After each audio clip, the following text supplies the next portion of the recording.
अरविंद जी, सबसे मजेदार बात, पहला सवाल ये, लोग कहते हैं कि दो तरीके से लोगों को मनाया जा सकता है, बहुत प्यार से रहो तो मनाया जा सकता है, या फिर प्रिंसिपल की तरह रहो, डांट डपट के रहो।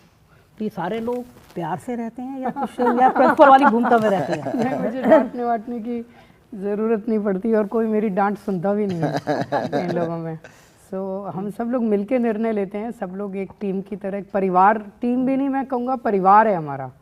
और अभी आप यहाँ पे केवल 5 लोगों को देख रहे हैं, ये परिवार बहुत बड़ा है, बहुत लोग और अन्य लोग हैं इस परिवार के अंदर। आज संयोगवश यही लोग आज मौजूद थे तो आज हम सब लोग आए हैं, लेकिन परिवार बहुत बड़ा है। और इन लोगों ने जिस तरह से हमें जेल में डाला, जिस तरह से कठिनाई के दौर से हम गुजरे, इन्हें उम्मीद थी कि हम सब बिखर जाएंगे। बिखरने की बजाय परिवार और इकट्ठा हो गया और एकजुट हो गया और करीब आ गए हम सब लोग। मनीष जी, अरविंद जी तो थोड़े जुझारू हैं, कभी खंबे पे चढ़ जाते तार काटने के लिए, कभी कुछ और कर लेते। आप तो हमारी तरफ पत्रकार थे, आपने सोचा था कि इस तरह एक बड़ा ताज तो मिलेगा, लेकिन फिर बाद में जेल तक पहुंच जाएंगे आप? नहीं, ना ताज सोचा था ना जेल सोची थी। बस कुछ इनके दिमाग में था, कुछ हमारे दिमाग में था। जब दोनों एक साथ बैठे तो पता चला कि दोनों के दिमाग में एक ही जैसी चीज़ें हैं देश के लिए, तो चलो साथ काम करते हैं। अब साथ काम करने में फिर ताज मिलेगा उसको भी ले लेंगे, जेल मिलेगी उसको भी झेल लेंगे, क्या है। लगभग 2 साल है ना?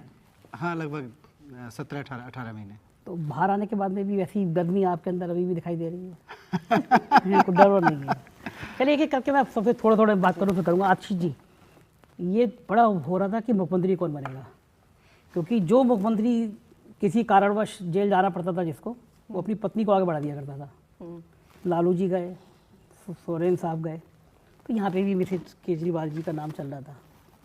फिर लोगों ने कहा नहीं, केजरीवाल जी बहुत दिमाग से चलते हैं, वो कोई ऐसा चेहरा रखेंगे कि महिलाएं थोड़ी सी पटपटा जाएं, ठीक ठाक रहें। तो लगा कि आशीष जी एक फायर ब्रांड नेता। आशीष जी, सच बताइए कि आप इतनी पढ़ाई लिखाई करके मुख्यमंत्री पद तक पहुंच जाएंगे, घर वालों ने, आपने दोनों ने सोचा था? नहीं, कभी नहीं सोचा था।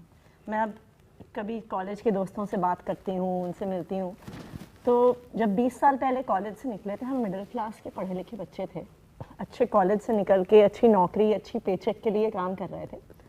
ये लगता था कि कुछ सोशल वर्क करेंगे, समाज के लिए कुछ अच्छा करेंगे, पर एक नॉर्मल मिडिल क्लास परिवार से व्यक्ति सोच भी नहीं सकता है कि हम पॉलिटिक्स में आएंगे।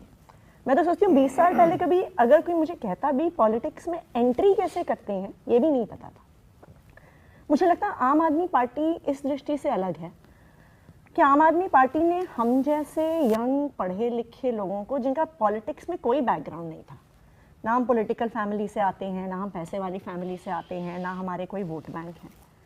हम किसी और पार्टी में होते तो शायद जो नेता स्टेज पे भाषण पढ़ रहे होते, हम पीछे उस भाषण की रिसर्च कर रहे होते। लेकिन ये आम आदमी पार्टी है, ये अरविंद केजरीवाल जी हैं, जिन्होंने हम जैसे लड़के लड़कियों को पॉलिटिक्स के फोरफ्रंट में लाके रख दिया। तो मुझे लगता है कि ये सबसे यूनिक चीज़ है आम आदमी पार्टी के बारे में और अरविंद जी के बारे में। हाँ, ये बात तो कई सारे पार्टी के लोग कहते हैं। 5-6 लोग बैठे हुए हैं हम लोग, मतलब नेता आप लोग 5 है, 5 में से 3 जेल यात्रा कर रहा है।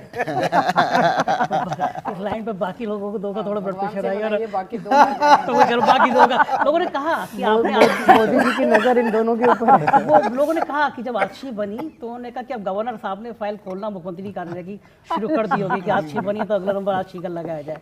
सत्य जी, आपकी एक दर्दनाक फोटो ने शायद पूरे देश को बहुत आहत किया, और ईमानदारी से मैंने बताऊं कि कुछ लोगों की आंखों में मैंने आंसू भी देखे, क्योंकि राजनीति ऐसी नहीं होती थी कि इस हद तक जाए कि इतना पीड़ित कर दिया जाए आदमी के। कितना किलो वजन कम हो गया था आपका?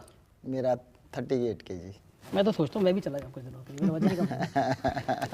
क्या वाकई बिना जल जाए वही ज़्यादा नहीं, इनकी तरह सारों भाई की तरह स्मार्ट हो जाऊँगा फिर। सत्य जी, क्या वाकई में इतनी यातना जेल में दी जाती है? जितना मतलब वजन कम होने का कारण क्या केवल ये था, टॉर्चर था, मानसिक टॉर्चर था, फिजिकल टॉर्चर था?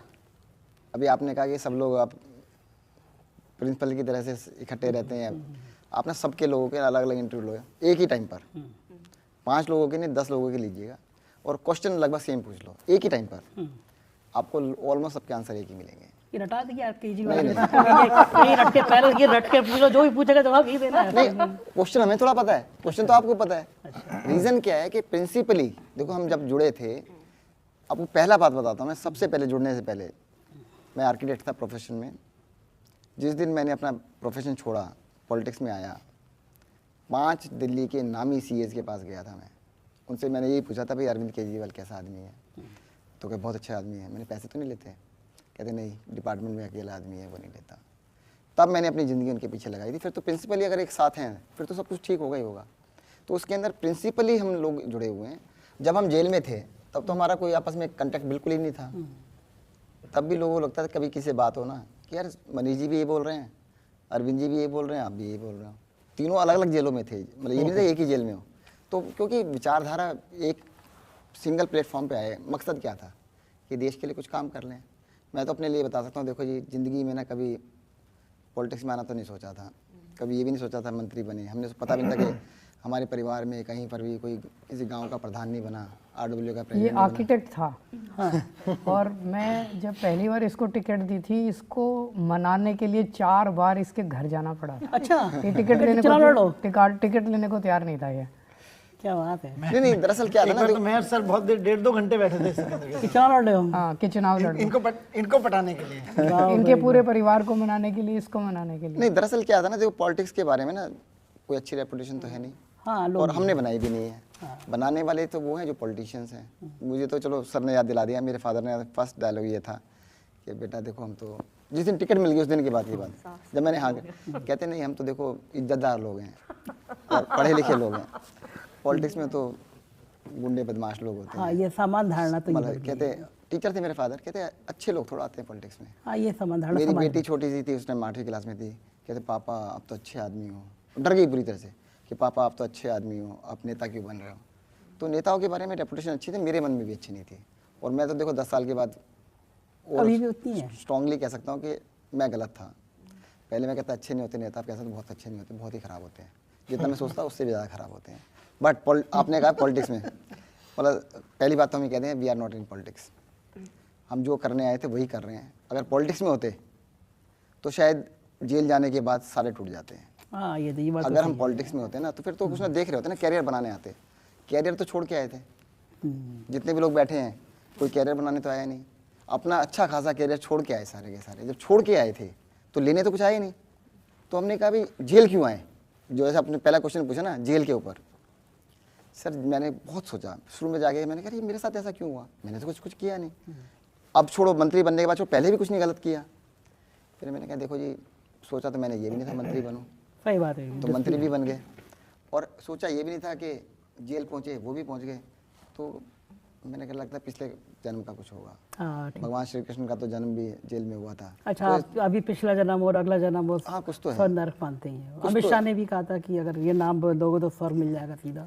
कहा बाबा साहब का नाम लेते रहते हैं। वो देखो अब उनको कब मिलेगा उनको पता नहीं है। पर मैं कह सकता हूँ कि जो आपने फिर प्रश्न पे आ जाता हूँ कि जो वेट कम हुआ था उसका कारण दूसरा था। I am very religious. मैं अपने जो रिलीजियस तरीके हैं उनको मैं कभी कंप्रोमाइज़ नहीं किया। तो मैं मंदिर जाने से पहले अन्न नहीं खाता, अन्न ग्रहण नहीं करता। तो जेल गए, कभी सोचा नहीं था जेल भी जाना पड़ेगा, ऐसे तो काम थे नहीं। तो जब जेल चले गए तो 1 साल तक मैंने पूरे अन्न मेरा उपवास। 1 साल तक अन्न नहीं खाया आपने? नहीं। तो उसकी वजह से मेरा तो क्या खाते थे जेल में? क्या खाते थे? खीरा टमाटर, जिसके ऊपर आपने टीवी पे मैंने बाद में देखा कि अच्छा। बड़ी बड़ी फोटोएं चली। मैंने देखा भी क्या था, प्लेटें दिखा रहे हैं, जैन साहब क्या शानदार खाना खा रहे हैं। एक प्लेट में खीरा, एक में टमाटर, एक में संतरा, एक में केला। ये एक्चुअल में शानदार था। हम जैसे आदमी खा नहीं सकते ना, हमें तो अन्न चाहिए। तो आप खा के गुजार ले रहे तो उनको लगता होगा ये शानदार खाना है। अरे सर उसका भी तो आपको छोटी सी बात बताऊँ। एक बार ऐसी आपने याद दिला दी जो यातनाई वाली बात होती है। क्या होता है, जेल की कैंटीन में आता था ये सब सामान, वीक में 2 बार ही मंगाते थे वो लोग। तो मैं जेल के कैंटीन से खरीदता था। तो उन्होंने टॉर्चर का तरीका समझ लीजिए। उन्होंने कहा कि अच्छा ये तो इससे भी काम चल रहा है इसका, तो ये तो कुछ टूटा नहीं। तो उन्होंने जेल की कैंटीन में मंगाना बंद कर दिया। बस 8-9 दिन हो गए, सब कुछ मेरे पास जो था मैं खरीदता था ख़त्म हो गया। तो मेरे सेल के बराबर में 2-3 लोग थे, उनको पता लग गया कि जैन साहब ने 2 दिन से कुछ नहीं खाया। तीसरा दिन हो चुका था। तो एक आदमी 2 संतरे दे गया और 2 केले, और एक आदमी 2 सेब। वाह, तपस्वी की तरह आपने जीवन। अरे सर उसके बाद उन्होंने हंगामा किया वहाँ पे, उनको बुला के डांटा गया बुरी तरह से।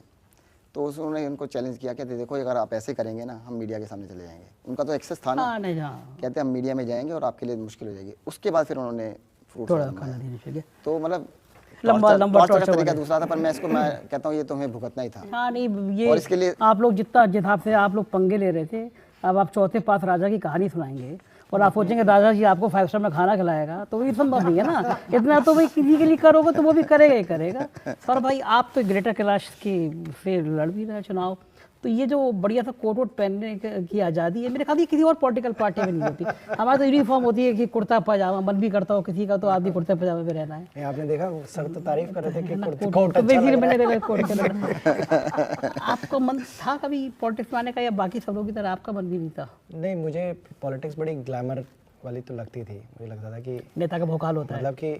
मतलब जैसे मैंने कॉलेजेस के अंदर देखे थे, मतलब वो जो यूनियन लीडर्स, तो मुझे लगता था कि यार इनका जलवा तो है इनका। बट हमारे यहाँ यूनियन वगैरह थी नहीं कॉलेज के अंदर। तो फिर मैं बेसिकली एक नॉर्मल सॉफ्टवेयर इंजीनियर था। तो मंडे टू फ्राइडे नौकरी करते थे, सैटरडे संडे पैसे खर्च करते थे। हाँ वही होता है। फिर 4 सैटरडे होता संडे है, पैसे तो- खर्च कर लिए, पैसे खर्च नहीं हुए तो तनख्वाह आ गई। हाँ यही क्योंकि होता है। एक नॉर्मल कॉलेज वाले को जब तनख्वाह मिलनी शुरू होती है ना तो बहुत पैसा होता है, सही बात। वो खर्च ही नहीं होता पूरे महीने के अंदर, दोबारा आ जाती थी। तो बढ़िया था। तो जो आपने पहला क्वेश्चन जो सर वाला पूछा था ना कि ये पार्टी एक तरह से कैसे चल रही है, मतलब मेरी एक थ्योरी है इसके अंदर, गलत भी हो सकती है। मैंने बहुत बॉसेस के अंडर काम किया है। तो अगर आपका बॉस ना मेरिट वाला नहीं है इतना, मतलब कि आपको लगता है कि आप उससे ज़्यादा समझदार हो, तो उसकी टीम ना बहुत ज़्यादा डिसिप्लिन में रहती नहीं है, क्योंकि वो कुछ भी बोल के जाएगा वो कहेगा यार ये गलत बोल रहा है। एक्चुअली तो ऐसे होना चाहिए। मगर हमने अरविंद जी के साथ अब तक 500-700 मीटिंग कर ली होंगी इन 10 सालों में। तो हर एक से आइडिया पूछा जाता है, तुम आइडिया बताओ, तुम आइडिया बताओ, तुम आइडिया। वो जो बताते हैं वो अलग ही आइडिया होता है। तो एक आदमी ऐसा है जिसके पास, और ये बात मैं पहले बोलता था कि आपके पॉलिटिकल स्फेयर में मोदी जी की कितनी आईक्यू है आपको अंदाजा है, मुझे तो है। और जो बाकी नेता हैं उनके नाम नहीं लेना दो बचे चाहता, हमारे हैं। अलायंस पार्टनर हैं। तीन हुए हैं, 2 बचे हैं। आप चौथी बात राजा की तरफ मत बढ़िए। नहीं बिल्कुल ये भी बचे हुए हैं। हाँ, एक्चुअली यहाँ पे इधर 2 बचे आपको हुए हैं। किसी के इंटरव्यूज देख के और उसकी क्रियाकलाप देख के उसकी आईक्यू लेवल का अंदाजा हो जाता है। तो मैं मानता हूँ पूरे पॉलिटिकल स्फेयर में अरविंद केजरीवाल ऐसे नेता हैं जिसकी हाईएस्ट आईक्यू है। आईक्यू भी है, ईक्यू भी है, और अगर पीक्यू भी हो ना, पॉलिटिकल क्वोशंट, वो भी बहुत हाई है। मतलब साधारण लोगों से एक्सेप्शनली हाई है। ये भी सिखाया जाता है तो बॉस की तारीफ करते हैं। नहीं अगला मंत्री पद, आपको अगला मंत्री पद मैं आपको ये बात बड़ा सोच समझ बता रहा हूँ। उस कारण ये है कि हर आदमी इनकी बात मानता है, क्योंकि उनको पता है कि ये जो सोच रहे हैं ना उसकी काट आसपास की पॉलिटिकल पार्टीज में नहीं है। हाँ वो तो